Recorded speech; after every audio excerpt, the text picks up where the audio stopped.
Good morning. आज अपन taxonomy में families के बारे में अध्ययन करेंगे और फैमिलीज का अध्ययन करने से पहले कुछ टर्मिनोलॉजी को पढ़ने की आवश्यकता है और उनको समझने की आवश्यकता है। अगर आपके टर्मिनोलॉजी जो फैमिलीज में काम में आती है अगर वो समझ में आ गई तो किसी भी फैमिली के प्लांट्स के बारे में अगर आपको उसका डिस्क्रिप्शन लिखना है कि उसकी हैबिट कैसी है, उसका हैबिटाट कैसा है, रूट कैसी पाई जाती है, स्टेम कैसा होता है, लीफ कैसी होती है, इन्फ्लोरेसेंस कौन सा होता है, फ्लावर कंप्लीट है, इनकम्प्लीट है, कैलिक्स क्या होता है, कोरोला क्या होता है, तो इन सब के बारे में आप जब इनकी टर्मिनोलॉजी के बारे में अच्छी तरह से अध्ययन करके उनको समझ लोगे तो आपको फैमिलीज को समझने में आसानी हो जाएगी।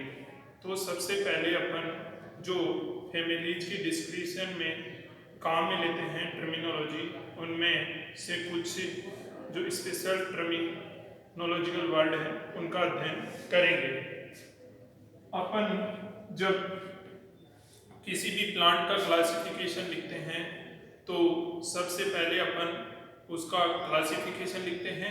क्लासिफिकेशन के बाद में उसका डिस्ट्रीब्यूशन, हैबिटाट, हैबिट उसके बारे में लिखते हैं कि वो कहाँ कहाँ उसका वितरण होता है, कहाँ कहाँ वो वर्ल्ड वाइड है या किसी एक पर्टिकुलर लोकेशन पे पाया जाता है या इंडिया में ही उसका पाया जाता है, तो वो होता है उसका डिस्ट्रीब्यूशन।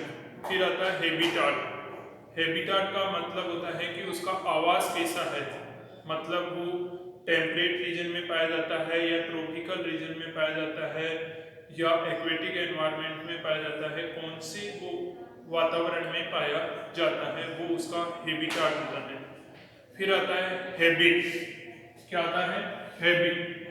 हैबिट का मतलब होता है उसकी प्रकृति कैसी है, कि मतलब प्लांट है वो आपका हर्ब मतलब शाकीय हैं या सर्ब झाड़ी हैं या ट्री के रूप में है। हर्ब क्या मतलब होता है कि जो उसका स्टेम वगैरह होता है वो क्या होते हैं, कोमल होते हैं और वो मोस्टली एनुअल या बाई एनुअल मतलब या तो एक वर्षीय होते हैं या द्विवर्षीय, उनकी एज इतनी ही होती है। सर्ग है, उनकी हाइट क्या होती है कि उनकी हाइट 3 से 4 मीटर तक हो सकती है। उनका तना है वो थोड़ा ठोस होता है और वो मोस्टली आपके पेरेनियल या बाइएनियल होते हैं, द्विवर्षीय या बहुवर्षीय। ट्री ट्री आपको पता ही है कि मोस्टली किस नेचर के होते हैं, वुडी नेचर के होते हैं और ये मोस्टली क्या होते हैं, बहुवर्षीय होते हैं। तो ये आपकी हैबिट हो गई कि आपका प्लांट है वो हर्ब है या सर्ब है या ट्री है। फिर आता है उसका वेजिटेटिव कैरेक्टर। कौन से? Vegetative character. वेजिटेटिव कैरेक्टर मतलब उसके कायिक लक्षण जो आपका रूट, स्टेम और लीफ हैं वो कैसे हैं। तो सबसे पहले अपन अध्ययन करते हैं रूट सिस्टम। किसी भी प्लांट में है वो किस प्रकार का रूट सिस्टम पाया जाता है।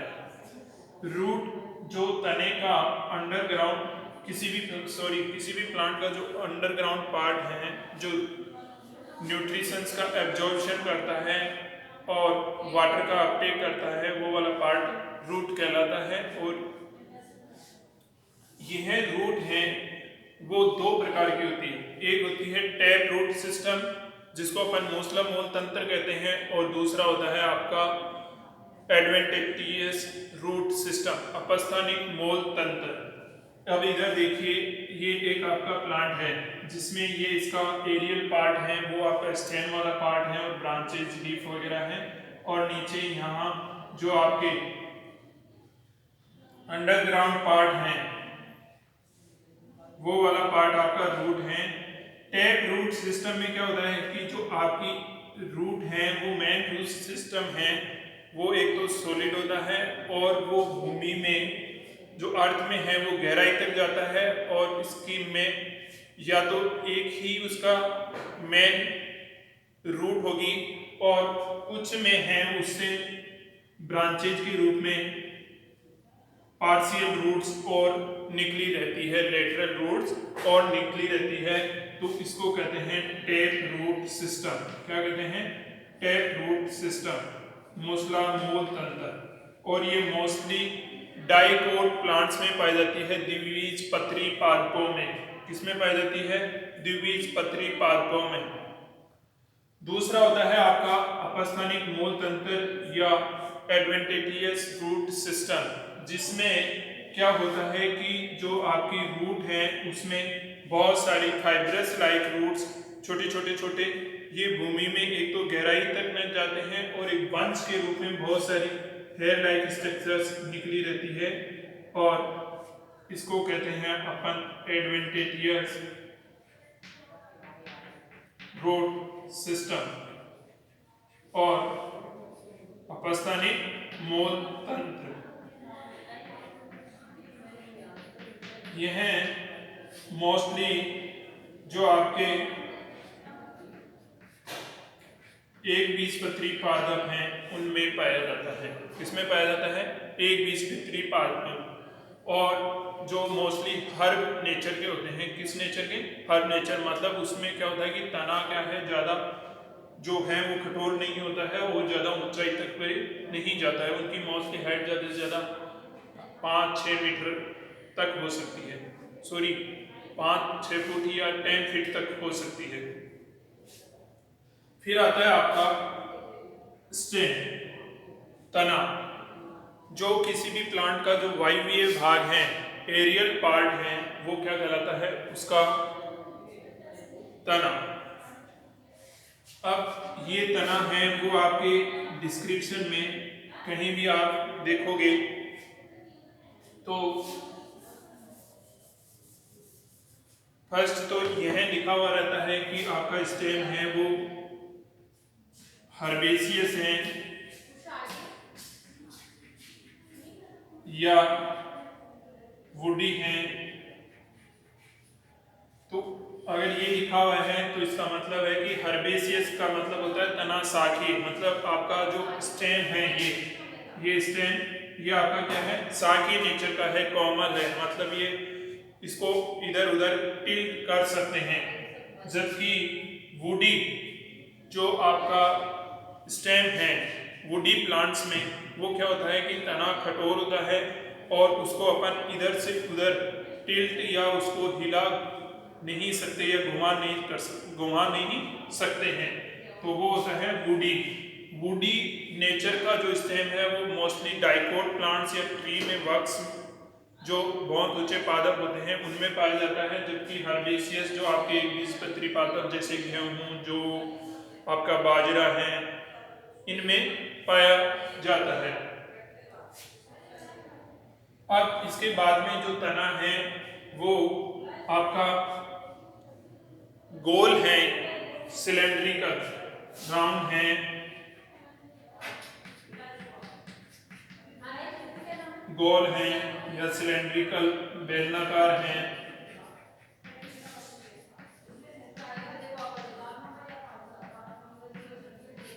या क्वाड्रा एंगुलर,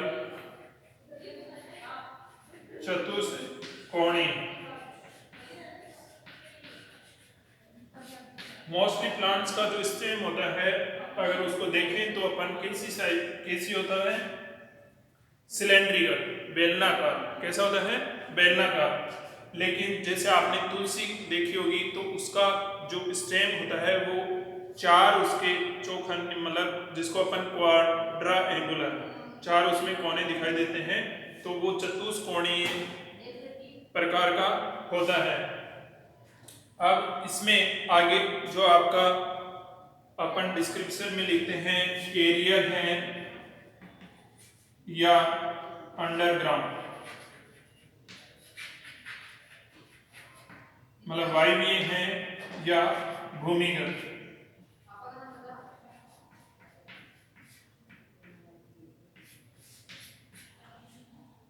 स्टेम अगर आपके अर्थ वाले पार्ट से, पृथ्वी की सतह से ऊपर है तो तना कैसा होगा? वायवीय, एरियल। अगर जो तना है वो आपके पृथ्वी की सतह से नीचे भूमि के अंदर हैं तो कैसा होगा, अंडरग्राउंड। जैसे आपने देखा होगा कि आपके जैसे प्याज हैं, लहसुन हैं, आलू हैं, इनमें क्या होते हैं कि ये तने के अंडरग्राउंड मॉडिफिकेशन होते हैं, जिनमें तना है वो आपकी भूमि के अंदर प्रेजेंट होता है, तो वो उनके लिए अपन यूज में लेते हैं अंडरग्राउंड। और जिनका तना भूमि की सतह से ऊपर होता है उनके लिए अपन काम में लेते हैं एरियल, वाई। ठीक है, आगे आता है आपका लीफ। क्या आता है, लीफ। लीफ आपके जो कि प्लांट्स का मेन फोटोसिंथेटिक पार्ट है, जो प्लांट्स में फोटोसिंथेसिस का काम करता है, भोजन बनाने का। अब लीफ आपके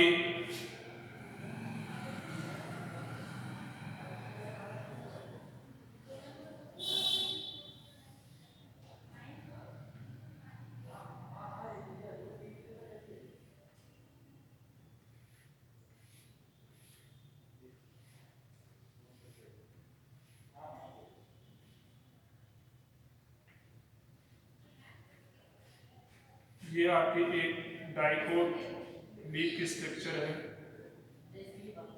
द्विबीजपत्री पर्ल। एक इधर ये आपके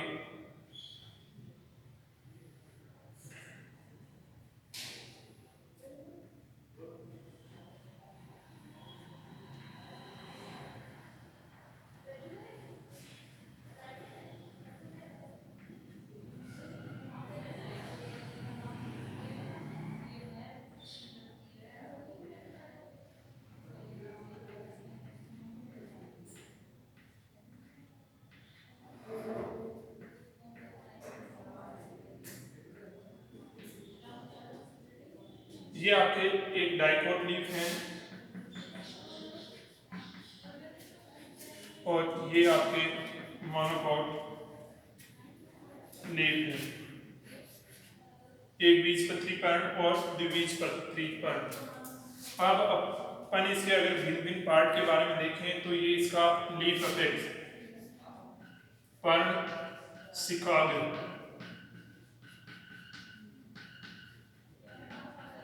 ये आपका क्या है, पर्ण शिखाग्र।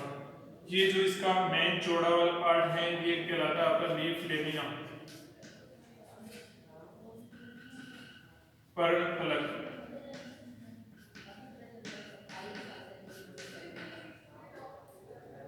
ये है जो आपका पीटीओ, पर्णभरण।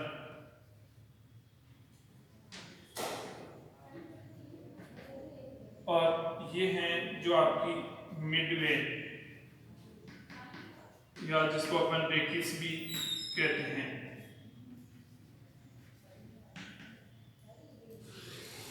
मध्य सिरा। और ये जो इधर वाले इसमें लीफ मार्जिन, क्या कहते हैं, लीफ मार्जिन। अब इसमें जो आपके लीफ दो प्रकार की होती है, एक होती है सिंपल लीफ, साधारण पत्ती, और एक होती है आपके कंपाउंड लीफ, संयुक्त पर्ण। क्या, संयुक्त पर्ण। सिंपल लीफ उसको कहते हैं जिसमें आपका लीफ लेमिना, जो पर्ण फलक है वो क्या हो, सिंपल हो, कंप्लीट हो, उसमें कोई किसी प्रकार का अगर कटान हो तो वो कंप्लीट आपके यहाँ तक मध्य सिरा तक नहीं पहुँचता हो। ऐसे अगर उसमें कटान तो हैं लेकिन वो बीच बीच में आपके मिड वेन तक नहीं पहुँचते हों, तब वो कौन सी कहलाती है, सिंपल लीफ। मेन उसमें आपका लीफ लेमिना है वो कंप्लीट होगा, और अगर उसमें कंप्लीट नहीं है तो उसमें आपका जो कटाव होंगे लीफ लेमिना में वो आपके मिड रिब तक या जो मध्य सिरा है मेन उस तक नहीं होंगे, वो कहलाती है आपकी सिंपल लीफ। दूसरी आपकी कंपाउंड लीफ, उसमें क्या होता है कि जो लीफ लेमिना में जो कटाव हैं, जो कटाव हैं वो आपके क्या होते हैं कि मेन रेकिस तक पहुंच जाते हैं, और आपका लीफ लेमिना दो भागों में बढ़ जाता है, एक इधर जैसे और एक इधर ये आपका क्या होता है, कंपाउंड लीफ। ये आपका मेन रेकिस है और इस रेकिस के दोनों तरफ आपके लीफ लेमिना लियर, जिसको अपन लीफ लेट बोलते हैं, पर्ण पत्रक लीफ लेट, दोनों इसके तरफ दो लीफ लेट प्रेजेंट हो गए, वो कहलाती है आपकी कंपाउंड लीफ। अब इसमें ये लीफ का प्रकार हो गया, आपको डिस्क्रिप्शन में मिलेगा या तो सिंपल है या कंपाउंड है। सिंपल लीफ है उसका मतलब है कि उसमें जो लीफ लेमिना है वो कंप्लीट है, और कंपाउंड लीफ होगी तो उसमें आपका जो लीफ लेना है उसमें कटाव है वो मेन रेकिस तक पहुंच जाएंगे, जिससे दो वो अलग अलग लीफ लेट्स में बढ़ जाएगी। फिर आता है उसके अंदर लीफ में विन्यास, मतलब जो लीफ में विन्यास कौन सा है, वेनेशन। लीफ में विन्यास कौन सा है। अब इधर देखिए जो आपकी द्विबीजपत्री पर्ण होती है उसमें आपका ये मेन रेकिस है या मिड वेन है, उसमें इससे लेटरल वेन्स निकलती है और इन वेन से फिर और आगे वेन्यूल्स निकलती है। क्या है, इससे आगे और वेन्यूल्स निकलती है, जिससे एक जालनुमा संरचना बन जाती है लीफ लेमिना में। यह विन्यास कहलाता है आपका जालिकावत सिरा विन्यास। क्या कहलाता है, जालिकावत सिरा विन्यास। ये आपकी मेन वेन हो गई, ये इसकी लेटरल वेन साइड वेन्स हो गई, और फिर ये आगे इनसे और वेन्यूल्स निकल गई, मतलब सिरा है वो सिरिकाओं में बढ़ गई और सिरिका आगे और सिरिकाओं में बढ़ गई। तो इस प्रकार का विन्यास कहलाता है आपका जालिकावत सिरा विन्यास, और यह द्विबीजपत्री पर्ण में या डाइकोट लीफ में ही पाया जाता है। दूसरी तरफ इधर आपका देखिए जो मोनोकोट लीफ है उसमें आपका जो मिड वेन है उसके बराबर में दोनों साइड में सिरिकाएं निकल रही है, वो एक जालनुमा संरचना नहीं बना करके आपके मिड वेन के समानांतर दोनों साइड से निकल करके आपके पर्ण कोर तक लीफ मार्जिन्स की तरफ जा रही है, और इस प्रकार का विन्यास आपका कहलाता है समानांतर सिरा विन्यास, और यह आपके मोनोकोट लीफ में पाया जाता है। तो लीफ से रिगार्डिंग दो बातें हो गई आपके, एक तो आपके लीफ सिंपल है या कंपाउंड, दूसरा उसमें विन्यास कि उसमें पैरेलल वेनेशन है या रेटिकुलेट मतलब जालिकावत या समानांतर सिरा विन्यास। थर्ड आता है लीफ है वो आपके स्टिपुलेटेड है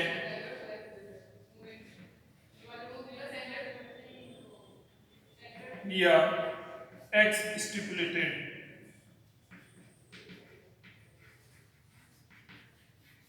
इसका मतलब होता है अनुपरण,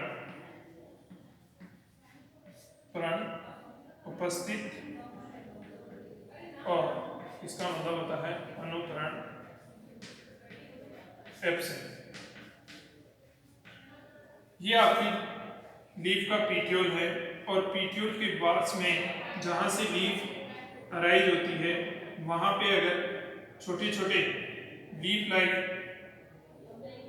संरचनाएं अगर प्रेजेंट हो पीट्यूल के पास में, तो वो लीफ कहलाती है आपकी स्टिपुलेटेड लीफ, और इनको अपन कहते हैं स्टिपुल्स। क्या कहते हैं, अनुप्रण। अगर आपके पीट्यूल के पास में लीफ लाइक स्ट्रक्चर्स प्रेजेंट होती हैं तो वो कहलाते हैं अनुप्रण, और जिस लीफ में अनुप्रण या स्टिपुल्स प्रेजेंट होंगे वो कहलाएंगे आपकी स्टिपुलेटेड लीफ। अगर लीफ में आपकी स्टिपुल्स एब्सेंट है मतलब अनुप्रण आपका अनुपस्थित है तो वो लीफ कहलाती है एक्स स्टिपुलेटेड लीफ। अब इस स्टिपुल की पोजीशन ये हो सकता है आपका पीट्यूल से संयुक्त नहीं हो, मतलब उससे जुड़ा हुआ नहीं हो, फ्री हो, तब आपका फ्री लेटरल कहलाते हैं। क्या कहलाते हैं, फ्री लेटरल। अगर ये इनके साथ में स्टिपुल अगर पीट्यूल के साथ में अटैच हो, ऐसे पार्श्व में ऐसे अटैच हो, तब कहलाते हैं ऑर्डिनेट, संयुक्त अनुप्रण। ठीक है, तो ये दो तीन बातें हो गई आपके, सिंपल है या कंपाउंड, पैरेलल वेनेशन है या रेटिकुलेट, स्टिपुलेटेड है या एक्स स्टिपुलेटेड। थर्ड, ये पीट्यूल भी किसी किसी लीफ में प्रेजेंट होता है और किसी में नहीं होता है। अगर पीटियोल आपका लीफ में प्रेजेंट है तो वो लीफ कहलाती है पीटियोलेटेड, पीटियोलेटेड। अगर पीटियोल प्रेजेंट नहीं है तो लीफ कहलाती है सेसाइल। क्या कहलाती है? सेसाइल। व्रंति और अव्रंति, सव्रंति भी बोल सकते हैं इसको। ठीक है, ये लीफ से रिगार्डिंग बात हो गई। अब इसके बाद में आता है, ये तो आपके वेजिटेटिव कैरेक्टर्स में आ गए। किसमें? कायिक लक्षणों में। रूट, स्टेम और लीफ किसी भी प्लांट का वेजिटेटिव कैरेक्टर्स है वो इन्हीं तीनों के द्वारा शो किया जाता है। अब इसके बाद में आता है आपका इनफ्लोरेसेंस। इनफ्लोरेसेंस पुष्पकरम, मतलब जो आपके पुष्प कलिका है, फ्लोरिंग बर्ड है, उस पर फ्लावर्स का अरेंजमेंट है, वो कहलाता है आपका इनफ्लोरेसेंस।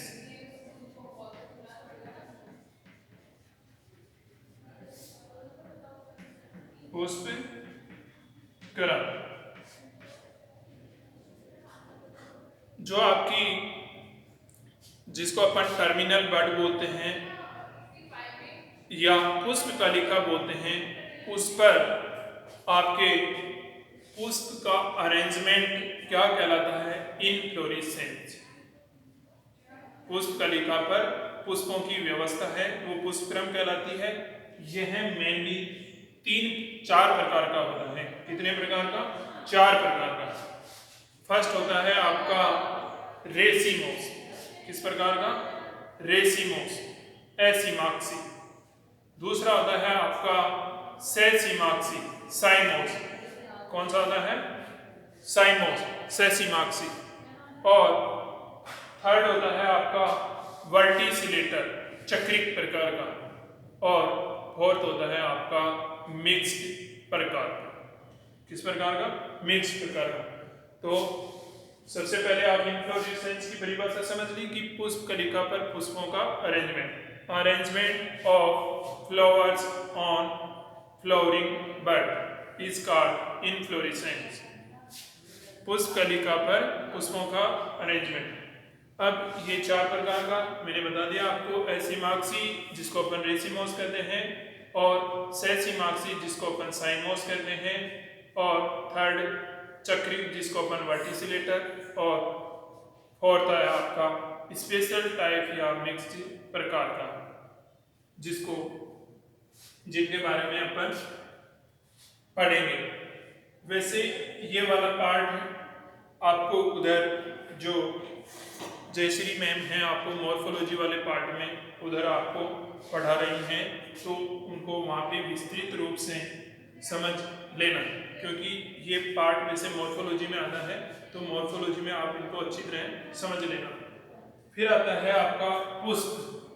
इनफ्लोरेसेंस के बाद में आता है आपका पुष्प। क्या आता है? पुष्प, फ्लावर। जो किसी भी प्लांट्स का कौन सा पार्ट होता है? Reproductive part. पुष्प क्या आता है? Reproductive part. ये एक टिपिकल फ्लावर की स्ट्रक्चर है। क्या है? फ्लावर की स्ट्रक्चर। किसी भी पुष्प के हैं वो 4 भाग होते हैं। कितने भाग होते हैं? 4। कितने भाग होते हैं? 4। सबसे बाहर वाला भाग है जो आपका कहलाता है कैलिक्स। क्या कहलाता है? कैलिक्स, जिसको अपन कहते हैं बाह्य दल कोन। फिर आता है आपका कोरोला। क्या कहलाता है? कोरोला, जिसको अपन कहते हैं दल पुंज। फिर आता है आपका एंड्रोसियम, जिसको अपन कहते हैं पुमन। और फोर्थ है जो है आपका गाइनोसियम, जायम। ये दोनों हैं वो आपके सहायक चक्र होते हैं पुष्प के। कैसे होते हैं? सहायक चक्र। मतलब ये है आपके जो रिप्रोडक्टिव पार्ट हैं, जो इसके जननांग हैं, उनकी सुरक्षा करते हैं ये दोनों। तो तो इनको कहते हैं अपन सहायक चक्र। ये कौन से पार्ट में आ गए? सहायक चक्र। जबकि ये दोनों जनना के लिए आवश्यक होते हैं, रिप्रोडक्शन के लिए आवश्यक, इसलिए इनको अपन कहते हैं आवश्यक अंग, असेंशियल हॉर्ड या आवश्यक चक्र, और इनको बोलते हैं सहायक अंग या सहायक चक्र। अब इधर देखिए, जो आपका फ्लावर है उसमें सबसे बाहर वाला पार्ट है, सबसे बाहर जो हरे कलर की संरचनाएं होती हैं और फ्लोर में सबसे बाहर की तरफ सिचुएटेड होती हैं, वो होता है आपके बाह्य दल। बाह्य दल पुंज के प्रत्येक सदस्य को अपन क्या कहते हैं? बाह्य दल, और इंग्लिश में कहते हैं सेपल। ये क्या करते हैं कि यह आपके जो फ्लावर है उसके जो रिप्रोडक्टिव पार्ट है एंड्रोसियम और गायनोसियम, उनकी क्या करते हैं? प्रोटेक्शन। क्या करते हैं? प्रोटेक्शन। फिर इसके बाद में जो दूसरा चक्र है या वो कहलाता है आपका कोरोला। पूरा चक्र क्या कहलाता है? कोरोला, दलपुंज, और उसके प्रत्येक सदस्य को अपन कहते हैं पेटल। ये क्या पेटल क्या होते हैं कि ये है ब्राइट कलर के होते हैं, मतलब भिन्न भिन्न कलर के होते हैं, चमकीले, जिससे ये इंसेक्ट को आकर्षित करने का कार्य करते हैं। इंसेक्ट आकर्षित होंगे तो उससे पोलिनेशन में क्या होती? हेल्प होती है, मतलब ये पोलिनेशन में सहायक होता है ये वाला जो आपका कोरोला वाला पार्ट है। तो ये दोनों जो आपके सेपल और पेटल, जिनको अपन कैलिक्स और कोरोला में इंक्लूड करते हैं, वो दोनों आपके एक्सेसरी हॉल हैं। और फिर आता है आपका थर्ड हॉल, जिसको अपन एंड्रोसियम कह रहे हैं। उसके प्रत्येक सदस्य क्या कहलाते हैं? स्टेमन। और स्टेमन के भी 3 पार्ट होते हैं, एंथर जो ये ऊपर वाला पार्ट है, और फिर कनेक्टिव और फिलामेंट। एंथर और फिलामेंट को कनेक्ट करता है कनेक्टिव। ये तीनों मिलकर के एक स्टेमन बनाते हैं। फिर जो आपका फोर्थ पार्ट है, लास्ट वाला, सबसे अंदर वाला, वो कहलाता है आपका गायनोसियम, और उसका ईच मेंबर कहलाता है पिस्टिल या कार्पल। इसके भी 3 पार्ट होते हैं। स्टिग्मा जो ऊपर डिस्कनुमा स्ट्रक्चर होती है, फिर ये लंबी नलिकानुमा ट्यूबुलर स्ट्रक्चर है, वो आपकी स्टाइल जिसको अपन वर्तिका बोलते हैं, और नीचे फुला हुआ जो पार्ट है वो आपका ओवरी कहलाती है, जिसको अपन कहते हैं। इन तीनों को मिलाकर के पिस्टिल या कार्पल। अब इस ओवरी के अंदर बहुत सारे ओव्यूल्स प्रेजेंट होते हैं, और ये ओव्यूल्स हैं वो ओवरी के से किसके द्वारा जुड़े हुए रहते हैं? प्लेसेंटा द्वारा। किसके द्वारा? प्लेसेंटा। ये बीच में प्लेसेंटा होते हैं, जिसमें प्लेसेंटा द्वारा ये ओव्यूल्स हैं वो ओवरी से अटैच रहते हैं। अब नीचे जो आपका ये खुली हुई स्ट्रक्चर है, ये आपका कहलाता है थैलेमस। पुष्पासन। क्या कहलाता है? थैलेमस। और थैलेमस के नीचे जो ये जहाँ से आपका जो फ्लावर बर्ड होती है, वहाँ से जो आपके थैलेमस के बीच की स्ट्रक्चर है वो कहलाती है आपका पेडिसल। क्या कहलाती है? पेडिसल। पुष्प वृंत जिसको अपन कहते हैं, और ये है आपका पुष्पासन। ये है आपका पुष्प वृंत। इससे आगे का अपन नेक्स्ट क्लास में देखेंगे।